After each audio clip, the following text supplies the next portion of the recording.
Hi, it's Kevin Lebates here, and today I want to talk about transaction replay attacks. And give a specific example in the history of Ethereum where when there was the Ethereum rollback after the DAO attack and the Ethereum Classic branch and the Ethereum proper branch came into existence, it turned out that neither branch put in a marker to indicate that they were different from the other branch, and this had two upshots. The first is that if you held Ether before the branching, then you ended up with Ether on both branches. So you kind of doubled your money, except that Ethereum Classic is not worth anywhere near as much as Ether.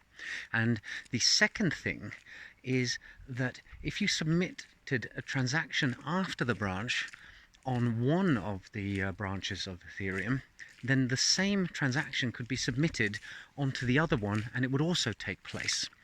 And so what happened initially before the exchanges cottoned on is that people would deposit Ether into the exchange and then request that it be sent back, and it would get sent back to them, and then they would take that transaction and play it on the other branch and get free Ethereum Classic, and then they would do that again and again. So there were cases of large quantities of Ethereum Classic basically being drained from exchanges who hadn't cottoned onto the fact that they had this extra Ethereum.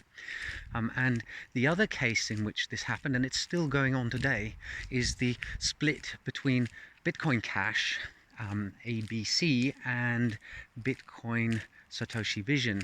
Again, there's a bit of acrimony between these two branches, and as a result, neither of them put a special marker in the transaction to say this is a transaction for this chain only.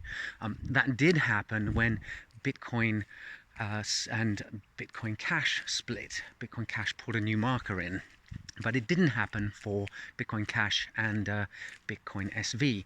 And again, as a result, if you submit a transaction for Bitcoin Cash and you have the same quantity of Bitcoin SV and you don't spend that, then somebody could trigger that payment in any case. So it's a bit of a problem, but it's also kind of interesting.